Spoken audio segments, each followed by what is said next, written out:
आज चाहिँ हामी बफ चाउमिन बनाउँदैछौँ। सुरुमा कराई बसाल्ने अनि हामीले तेल हाल्यौँ।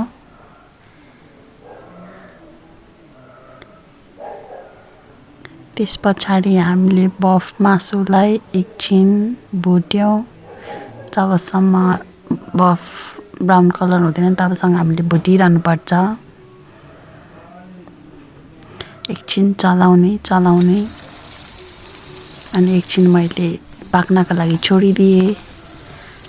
मासु हेर्नु त ब्राउन कलर हुँदैछ नि त्यसबाट मैले टमाटर प्याज पनि काट्दैछु साइडमा।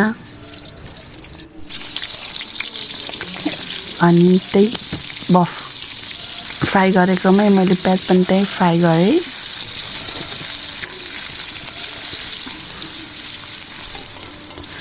एकछिन जबसम्म प्याज ब्राउन कलर हुँदैन तबसम्म एकछिन छोडिदिने।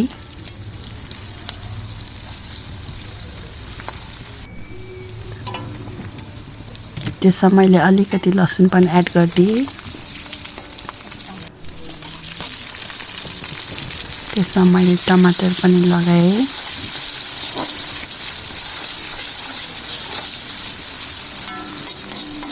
एकछिन चलाउने। एकछिन मैले पाक्नका लागि छोडिदिएँ टमाटर र प्याजलाई।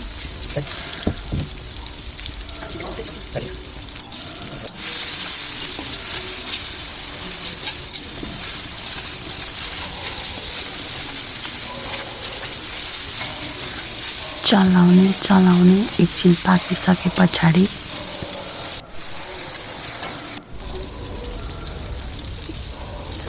मैले स्वादअनुसार नुन र खोर्सानीको धुलो एड गरिदिएँ।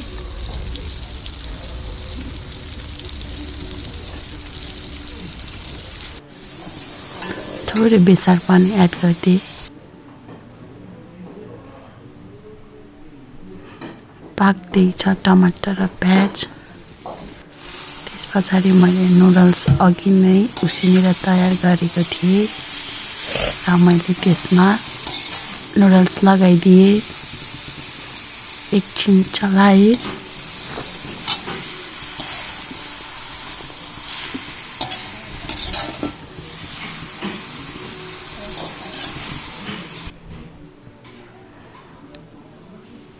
त्यसमा मैले सोया सस थोरै एड गरिदिएँ।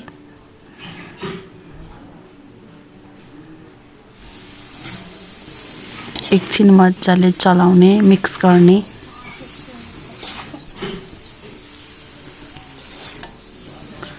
चलाउने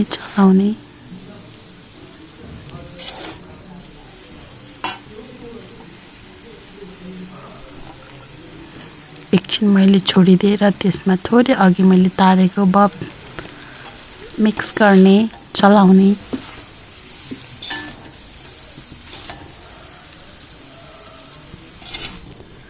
एकछिन मिक्स गरिदिएँ अघि मैले तारेको बफ र नुडल्सलाई। अनि मेरो चाउमिन खानका लागि रेडी हुन्छ।